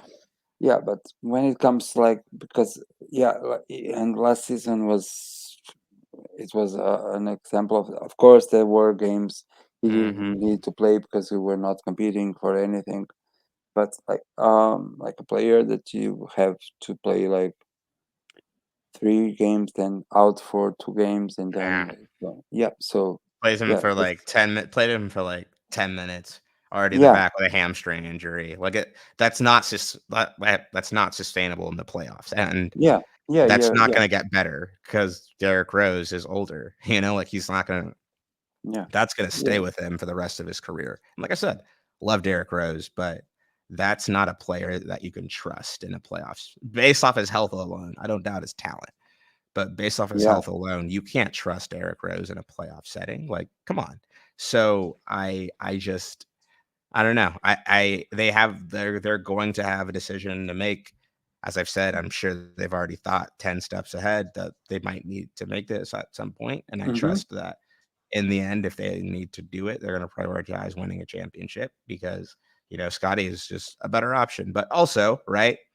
Scotty has to prove it too. He needs to go into next Yeah, season and prove, hey, I can be yeah, a yeah, yeah, guy yeah, consistently yeah. that can That's give the you other part. good point guard minutes off the bench. Because, yes, had a great season last year, had a great summer league, but that's just one sample size. Next season, the Grizzlies are going Mm-hmm. to they're trying to win. They're trying to win. They're trying to compete. They're trying to get a championship. So Scotty needs to prove that I can be a winning bench player for this team and consistently show up when needed. Because I think there's still some things that he struggles with, just in terms, That's I'd what. say, like That's his what. kind of basketball awareness. Mm-hmm. The turnovers are there for him. The turnovers Mm-hmm. kind of picked up. I noticed that in summer league. Shot selection isn't always the greatest outside of like the rim. He's a really good finisher. He's very good at finishing through contact, but the shot Mm-hmm. isn't the greatest. The mid range, I mean, the 3 point, his mid range is solid, but like his 3 point shot isn't the greatest. So there's some things that he'll need to show that, hey, I've improved on this, and hey, I can still contribute with this. But I just look, I have a lot of trust in Scotty. I have a lot. I saw what he did for this team when we were at our lowest, and I just saw the talent. I see the passion and the energy and the skill that he brings to the point guard position, and I just think that the Grizzlies could really benefit from that, and I think they will ultimately. Yeah, yeah, yeah, for sure. Yeah, I agree with you 100%. So, okay, now, mm, what are your favorite Grizzlies players? Okay, What? No, okay, and what is? And you can go like current or how many are we uh, doing? Top three or what? yeah, top three. Like Okay, top yeah, three, go top three. current Yeah, and all time. yeah. How You about that? but please start with the three, then If go the to the current, one, yeah. and then to the first. Okay, so Okay. top three. I This one's gonna be pretty obvious for anyone who knows me. Number one Grizzlies player is Ja Morant. He's a superstar. Mm-hmm. He's going to change the game of he's already changed the game of basketball. He's one of the most electrifying players the game has ever seen. Like I said, if Ja Morant is on the floor, the Grizzlies have a chance to win any game they are in, no matter the deficit, no matter how low they are, because he's just special. He's once in a lifetime. He's generational, and I even with I know his career hasn't didn't get off to the start that many Grizzlies fans wanted it to because of his own bad decisions, and Yeah. he's also had some injuries here and there, but he's motivated. I mean, we see him this summer, we see him working in the lab. He's motivated, and he hears that disrespect, Yeah. he hears that disrespect that's been Yeah. put on Yeah. his Yeah. Yeah. name, and I'm he's sorry gonna to hear that. interrupt you, but Yeah, no, yeah. but yeah, yeah. But do you think that people are sleeping on Ja? Yeah, absolutely. I'm seeing like top 10 point guard lists, and he's Yeah, either yeah, not yeah. even I making see too. them. Like, yeah, He's either not I'm even not. making them, or No, he's like no, no, no. Yeah, yeah, 9 no, or yeah, yeah, like, yeah, what yeah. are I we see doing? that. Like, what are we doing? Like, what are we Yeah. doing? I just like that alone. I'm seeing the 2028 Team USA basketball list. He's being left off of a ton of those, and I'm like really? Like what? What the fuck? Like Uh huh. you're Uh huh. if Ja I'm not plays going like to say names, but yeah, yeah, I've seen I'm some not gonna say weird I'm things. like, I just don't Yeah. he is one of the best point guards in this game. He's gonna be one of the best future point guards in the game. I just like I don't they're sleeping on him. They just are. They're sleeping on him. They're sleeping on his talent. They're sleeping on who he is. They're sleeping on just what he brings to the game. But it's okay because he'll be back and he'll show him, and he'll be so good that they can't ignore them. So, yeah, that's how I feel about John Morant. John Morant is really what got me just even more passionate about the game of Mm-hmm. basketball. I mean, I grew up with a grit and grind era, but it's just something different when you have when you can Yeah. say you have an NBA superstar on your team, and It's the that same for me. that's what makes Ja my favorite player. Which, Let's before see. you go to number two, Yeah. let me ask you because I had a surprise question for you. Remember, Okay. we Yeah. talking. Yeah. Is this quiet chat like not so much on social media? Is this quiet chat a good chat? Yes. Yes, because I think it Is shows that that he's fair? locked in and Yeah. focused and has put the distractions away. So I would say yes. Hmm. I would. And I say that all with the other caveat that like I think any professional player should have a platform to express themselves, and they shouldn't Hmm. be ridiculed and they shouldn't be censured for doing that. And I Yeah. know that Yeah. Ja Yeah. Yeah. has his way of Hmm. like kind of speaking in tongues and like speaking in like different kind of speaking in codes. And I I know that like with all the incidents, like he was definitely told to just kind of pipe it down on social media. And I don't think that's a good thing because I think players should be allowed to express themselves in any way that they want to. But yes, Yeah. Yeah. Yeah. this Yeah. this jaw's a good job because he's focused and he's locked in. Because I asked you this because my sense, of course, I might be wrong. 'Cause I'm not in jazz head. Uh, but the sense that I get of it is because of all the things that happened in the past, and we're not going to go over it again. And okay, then the 25 game suspension, and not only coming back for 9 games, and Yeah, the shoulder mm, injury. And the sense that I get is that Ja is just really locked in. Okay, locked it's in. like he's posting on social media and Instagram Hmm. and Twitter and everything, but it's just like locked in, like Yeah, keeping receipts, like he said. keeping Uh, receipts. yeah, Keep him, man. so Keep yeah, him yeah, because keep him. he's coming. He's He's the guy. coming. He's the guy. He's He's the guy. coming, and Yeah, he's yeah, yeah, coming, and he's gonna remind. He's gonna shut some people up very quickly. So yeah, yeah. The get back is going to be insane. Yeah. yeah. So okay, go on. Number two. Number two. I think this one should also be kind of obvious if like people follow me and like kind of see my posts, but Uh huh. it's Jaren Jackson Jr. I think he Yeah. is. I think he's one of the best two-way players in the game of basketball. There's not many I'd take over him, aside from like Giannis, Kawhi at his best. But the way I've most often frequently said this, right? Mm-hmm. Ja's the Ja's the best player on the Memphis Grizzlies, but Jaren Jackson Jr. is the most important player on the Memphis Grizzlies because he can dominate a game on both ends of the floor. And that's something that Ja can't do. But Jaren, he can dominate a game on both ends. He can be a defensive menace, just absolutely deterring shots from the rim, playing stellar perimeter defense, being a lockdown defender one on one. But on the other Mm-hmm. side, he can also use his size and his length to bully you in the post and kind of get that little like spin move shot that he gets. That's money for Mm-hmm. him. He can snipe you with threes. He's just a I think this season, I think last season, even in that lost season, showed how much of an offensive force Jaren Jackson Jr. had become. Yeah. and how much his offensive game had grown.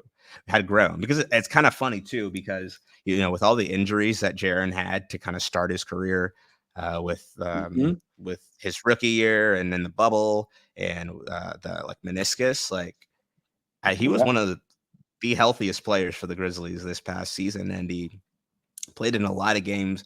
He probably didn't have to, but he just showed that he's taken yet another level offensively. He's taken another level in terms of like getting to his spots around the rim, getting to the basket, and just scoring. Because you just think about it, like when he has the ball, like his size and the mobility that he has for his Yeah. size and his strength is unlike anything the game has ever seen before, and Yeah. it's Yeah. just Yeah. Yeah. just going to keep getting better. And still got to keep in mind this guy is only 24 years old. Like Yeah. he's I got to keep saying that, like he is only 24 years old, Yeah. and Yeah. it's just so much that he can keep doing on the Grizzlies. So I don't know, like that's why I think like he's the second he's my second best. He is the most important player on this team. If we want to win a championship, we need a Mm-hmm. guy who can dominate a game, not only on the offensive end, but on the defensive end. And we know he can do that because he has a DPOY and two first teams to his name. Yeah. That's incredible what you said, because I had people on previous podcasts. Uh, all the people that I had was speaking good about Jaren. And okay, of course, there's also this debate also going on Twitter about Jaren all the time because of the rebounding and everything. And I Oh, think that no, no, who no, no, cares? because in my personal opinion, I think just like you, I think Yeah, Jaren is um, defensively a key piece, and yeah, also then offensively a key piece. And yeah, we've seen this especially this last season. We've seen this, and you made a great point that I want to stamp it in the podcast announcement. Jai is the better player, but Jaren is the more important. Yeah, that's yeah, yeah, you said it all. yeah. Um, And I so. also want to say, I think in that same Mhm, vein of Jaw hearing some disrespect, I mhm. think Jaren's hearing some disrespect too, So much, because so much, he so much, so much, I'm not so seeing much. some list. I'm not No, no, seeing no. some list of him as the best defender. He's one of the best defenders in the NBA. Period. I don't care like who anyone else like follows. He is one of the best defenders Yeah. in the NBA. He will be one of the best defenders this game has ever seen once he hangs him up and retires many years in the future. But he is one of Yeah. the best defenders in the NBA, and he does not get talked about as such. Especially given the rise of the alien Victor and Wemby, and people just kind of formally projecting that he's winning all the DPOYs for the next 5 years. Mhm, No, mhm. no, no. Jaren's going to be right there. Jaren will be back, and he will show everybody why he is one of the best defenders in the game of basketball. And you know what, Bam Adebayo, like you can suck it. You can keep crying. You can Yeah, keep yeah, crying yeah, about this DPOY. Like you can suck it, bro, because Jaren yeah. Jackson Jr. is a better defender than you. Just my personal opinion. But like Yeah, you could keep crying about that. Like yeah. because he got the hardware. Jaren got the hardware. What do you have? Do you have that DPOY? So it's like I don't I just like I I I still think there's so much disrespect going towards Jaren's name. Yeah. He's a star. He is a star in the NBA, and he doesn't get talked to about it that way. And I know last season was just kind of weird too because they were asking him to do a lot, and they were asking him to do everything, and because of that, his efficiency went down because he was taking a lot more shots, Mhm. and he was taking just a lot more of an offensive role, and because of that, his efficiency numbers they plummeted. But I just keep saying like you look at that points per game increase, it's increased every year. Yeah, the rebounding. That's not great. It's got to get better. He knows that. Like he's Yeah, not. He sees since that. before, He as you knows said. that. He's working on that. Zach Edey's going to help with that, so he doesn't have to do that a lot. But yeah, I'll land my plane there because I could talk about JJJ just as I could talk about Ja for hours. He's a unicorn. Yeah, He's somebody who the game of basketball has never really seen before, and he's just scratching the surface. Only 24 years old, so I just I I'm really excited for this next season because he's gonna be next to his boys. He's gonna be next to the rest of his team, and he can show us what he can do. I fully expect him to win get another all defensive first team in his belt. DPOY is going to be hard just because like I feel the national media has already penciled in mm-hmm. Wemby for next year after being the runner up. But Jaron, again, he's going to be too big to ignore. So I expect him Yeah, to get another all defensive first team next year. yeah. Okay. And so you have still one player left, Yeah, third one. yeah, man. And I'll be a little, but I think people know this too. It's Desmond Bain. Uh, Desmond Bain is just a grinder. He yeah. comes in, he goes to work every single day for this team, and I think what's so special about it is that he's embraced this city and just kind of knowing his background, right? Mm-hmm. He's from Indiana, and just in Indiana in general, and the town that he's from, they value hard work, they value being grinders, and they value just the virtue the virtue of putting your head down and going to work.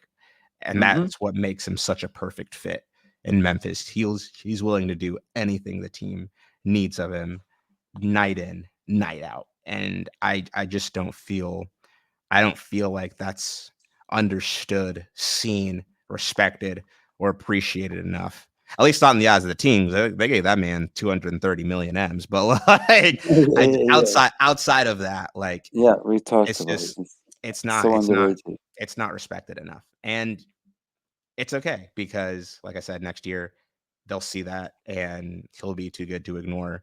Again, I'm stamping on it. He will have multiple All Stars by the time that he's retired.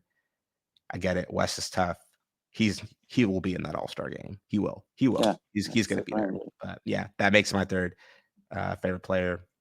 I won't like get too deep, but what I've already said. 3 level scorer at a high level. Just playmaking. His playmaking has taken leaps and bounds every season too. Mm-hmm. He just keeps getting better and keeps getting really good at what he does. And I'm really excited. Him and Ja are going to be back in the backcourt. I also think at their best that there's not two better backcourts in the NBA than John Morant and Desmond Bain. Hell, maybe not even one. Like like, but we'll see that. So that's fine. Yeah, yeah, yeah, yeah, yeah. So now, next season, Yeah. assuming we are healthy, okay, Hmm. and cross fingers and all that. Um, how do we envision next season? Because uh, I think Are that you we talking are. wins here? Or are you talking like ultimate like Yeah, ultimate I'm kind of talking placement? like two cents. World Conference I'm Finals. talking no, yeah, I'm talking like two senses. Once like because the sense like I am excited for next season, especially because Hmm. last season was what it was. Yeah, it sucked. We don't talk about Um, last season. yeah, yeah, We just don't. yeah. No, we don't. And it's 2 months away. Hmm. Um, um, so how do you envision like next season coming up, and also about standings, of course. Yeah. Let's see. If this Grizzlies team is playing at their best, and Mm-hmm. as we know they can play, if Ja comes back, as I expect Ja to come back as a top 10 player in the league, and Ja and Jared and Bain fill in the star supporting roles accordingly. And Mm-hmm. Zach Edey is Mm-hmm. what we expect Zach Edey to be. Um, I think that's number one in the West. or number two, Mm-hmm. one or two, because I look around the league and I'm like, any team, bring them on. Bring them on. Like we have the Memphis Grizzlies have one of the best young cores in the league. They have one of the most premier talents in the NBA. Bring them on. I'm not worried about any other team in this league. So I think a one or two finish, perfectly reasonable, at least in my eyes. And Uh-huh. that's not even me being a homer. Like I get the Thunder are really good. I get Denver's going to be still good. I get, Clippers are going to be Wolves. up there. Suns are going to be in the mix. Lakers, we'll see. But Wolves, maybe. Wolves, yeah, sorry, we'll figure about the Wolves. But bring them on. Just bring them on. Like Josh said, we're fine in the West. Yeah, When we're yeah. fully healthy, we're fine in the West. So I see, I foresee a one or two seed in the NBA, and then ultimately, like I said, everybody playing like they can. Finals. I'm going finals. Oh, okay, okay, They'll okay. be playing. They'll be playing for hardware, and I get finals with at least Western Conference Finals, because look, everything can happen. Western Conference Finals, those are the Yeah, best yeah, two teams in the NBA. of Like course. anything can happen there. Everyone's going to be fighting tooth and nail. But I think that's how you consider a successful season. At least a Western Conference Finals appearance. Mm-hmm. I don't I don't really think going out in the semifinals is going to be it. It's just not going to be enough unless it's like a hard fought 7-game series. Like Mm-hmm. Mm-hmm. Like there's the there seven there's games. there's bigger expectations for this team at this Yeah, point. yeah, yeah, Everybody for is sure. healthy. Everybody is here. We revamped the coaching staff. Thomas Lasalo, who is a Yeah. known for being an offensive guru and an offensive mastermind. He's the lead assistant. Grizzlies should be in the Western, at least in the Western Conference Finals next year, at best in the finals. And that's because that's the expectation. It's time to win. It's time to win at a high level. And the guys are getting paid too. Like the money is there. These guys need to show up that are making the big bucks, and I expect that they will. You know, so Mm-hmm. and then we also know like Jaron's a free agent after next season. He wants that. He wants a new contract. He wants money. So I expect him to come out and play. So yeah, I one or two seed with a finals appearance, Western Conference Finals at the very worst. That's how I see it. Okay, okay, But that's again, asterisk. The NBA season and the playoffs as a whole is a war of attrition. The healthiest teams win. I can't stress enough. The Grizzlies need to be healthy. They need to be healthy. Ja needs to be healthy. Like Ja needs to be healthy, man. uh-huh. Ja can't miss time next year. He Uh, cannot miss time. He's had his last two seasons already cut short with in various injury issues and yeah, yeah, yeah. dumb stuff. So they got to be healthy, and Ja's got to be healthy because look, we're not winning without Jaren, like I said, but we're not winning without Ja. So Ja's got to be healthy. Yeah, let's keep the healthy. Fingers crossed. Yeah, yeah, yeah, yeah. Oh man, Like, the crossiest crossing of fingers. yeah, yeah, yeah. Yeah, I but I'm don't sorry. know. What are your thoughts? What are your thoughts? I know My I thoughts. yeah, My I just thoughts. went on the I soapbox. think like my thoughts. Okay. I'm not really like concerned what position we get into the playoffs.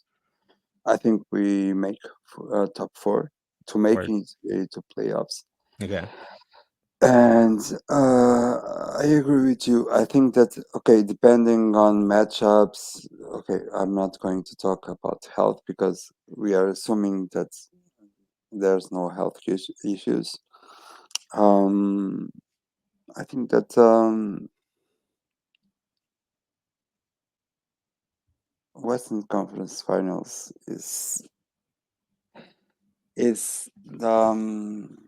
because we've been in the semifinals 2 years yeah, ago yeah. against Semis, Warriors. but Okay, Ja got hurt. and then the year after we've been in the just the first round with First the round. Lakers. Yeah, So I think that this team needs to take a step up, and I do think that also we didn't. address that it didn't occur in the conversation we had. I do think also that one of the silver linings that we had from this season was from these players, all the players, but we were talking about Ja, Des, Jaren being the franchise players, the core three. Mhm. I also think that for them it must have been tough a Yeah. season like this, Yeah. and so Seeing, yeah. it Uh-huh. should be like a backlash, Yeah. Yeah. and They want it. They want I it. I expect don't that. I think Mhm. they want it. I think they are like really They they don't ever want it. wanna go. They don't Yeah, ever wanna go through yeah, something like what they went last season again. And Jaren said that too, yeah. I was thinking remember about that. I remember Yeah, watching, like, his interviews, I think he was on Chris during, like, Vernon, he was Chris on NBA. Vernon. Yeah, Chris Vernon, he Yeah, was I saw on, that. like, NBA on TNT too, as well, I Hmm. believe, on a certain and he was Yeah, saying, like, that was a really low period for a lot of people, and it was just a really tough time for the locker room, and it just kinda reminded them of who they truly can be and who they truly are, like and so yeah, he was like, "Yeah, going into next season, like, we know we have all the pieces, like, the expectation is to win." Like, yeah. that's the expectation. So, like you said, yeah, I don't think you could have said that any better. The franchise guys know, like, this is our time, this is our period. We we make the big bucks now. We have to show up, and we need to show up every single game. And I expect them to because Yeah, they yeah, work hard and they're passionate about this team. They're passionate about bringing a championship to Beale, and they love this game, and they're some of the best players in this game. So I agree. I fully agree. Like last season is gonna light a fire under their ass to hmm, hmm, just really yeah, make sure that they come out and dominate every game that they can. yeah, yeah. I think that Yeah. you spoke Good. about Beale Street. Uh, how is it to be Oh man. I mean, I think it's a like, Memphis Grizzlies fan born yeah, in Memphis? yeah, man. I mean, that's that was the culture, right? Like that was going to Grizzlies games, taking walks on Beale Street afterwards, especially after a Grizzlies win, just the energy and the love that people have for their city and people have for their fellow Memphian. You can really see that on Beale Street after a Memphis Grizzlies win. After a loss, it's just kind of people going to bars and getting drunk. But like Uh-huh, after a uh-huh, win, like nobody turns up. Nobody turns up like the 901. Like nobody gets down like the 901. The mhm, 901 knows how to do. They know how to party. They know how to get down. They know how to get loud. They know how to get in your face. And that you really see that on Beale Street after a Grizzlies win, and that's why I know like bringing a championship to the Grizzlies. I think I said it like on Twitter, like a championship in Memphis would mhm. shut Beale Street down for multiple days, just multiple days. It would just be a nonstop party that would keep going on day after day after day after day because the people the people in this city just know so much how what the Grizzlies mean, what they represent, what they're a microcosm of, grind. It's called Grind City for a reason, People in Yeah, this city, they lift themselves up by their bootstraps and they go to work every single day, and they cut out the noise. And that the Memphis Grizzlies really embody that, and this city really embodies that. And so a championship would just mean so much to that because, especially because like they're counted out. The Grizzlies are always counted out, mhm. Yeah, Nobody wants to live in Memphis, Tennessee. Nobody wants to go to Memphis, Tennessee. I won't. People think Memphis is a dangerous place to live, so they're counted out. And so they know the people of this city, we know like bringing a championship would just be something this city has never seen before. The closest thing would be the Grizzlies coming to Memphis and getting their first ever professional sports franchise when that Mhm. happened in Yeah, 2002. So mhm.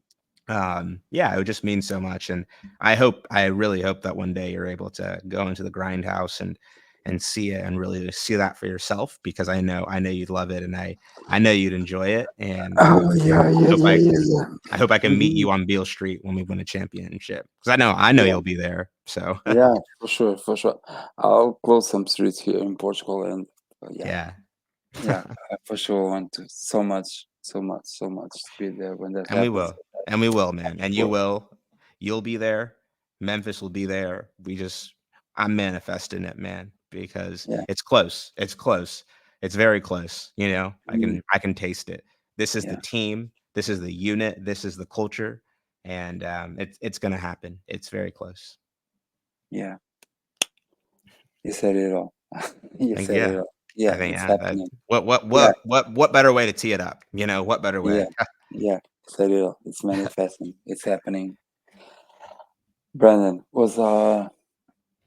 was a great pleasure to have you here. Oh We've man. been talking about almost 2 hours, and it Oh seemed man. I like could do this. 15 minutes for me. Yeah, man. I'm not Exactly. gonna lie because it seemed like 15 minutes to me. Ah, man, dude, I'm telling you, like, when you really find someone someone like you, someone like me, who's just really passionate about this sport and passionate about their team, you could just Hmm. talk about this for hours, because, we care. We care, and this is something really meaningful in my life, as I know it is to yours, and, I just wanna reiterate that, like, I think what you're doing here, just having this podcast, bringing guests from all around the Grizzlies community, it's amazing, man. It's truly amazing to see. It's truly amazing to watch you grow, and to watch you grow as an international fan and as a fan of this team. And I really hope you can make it out to Memphis in the future. But until then, I'll see you on Twitter, and I also love your energy. Every game, after every game, man. Are you Whether it's like asking? a every whether it's like a beat down by 50 by Hmm. another team, or like it's a win, you always bring the energy, and you're always like, yeah, on to the next one, man. We got this, and like, so I really appreciate that, man. Like, I know that, like, you do something really great for this fan base, and I can't wait to keep seeing it. Yeah. Uh, thank you. It's very kind for you and from you, and yeah, thank you. Yeah, man. Thank you. And yeah, yeah, I'm passionate about the grid. So yeah. Yeah. Um, again, I see you on Beale Street. Oh, but before that, I'm doing probably another series of podcasts when the season starts, and Okay. I I want you to have I want you to join in again. So Oh yeah, absolutely, yeah, yeah, yeah, absolutely, yeah, man. yeah, You know where to find me. You know where yeah, to find me. yeah, yeah, yeah. I mean, I spend I Uh, spend all my time on that app anyway, so it's like, yeah, like, you know where to find me. yeah, it's the both of us.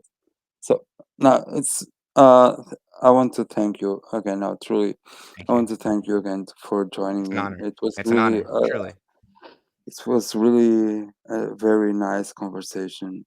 Yeah. I only noticed that we were talking for almost 2 hours now that I looked at the Yeah. counter, because we were talking, and I was just talking with you, so I was not looking.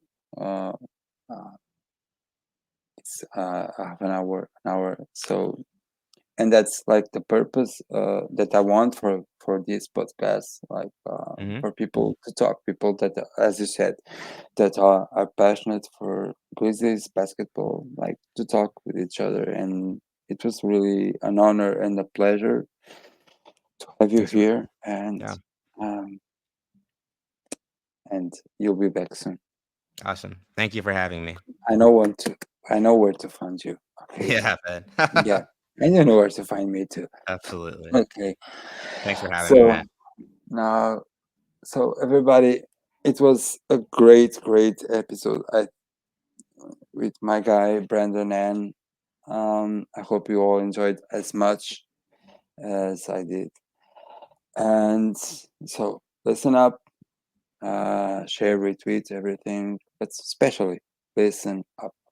That's the main thing. And he will be back, like beginning the season. Awesome. Keep cool, you all.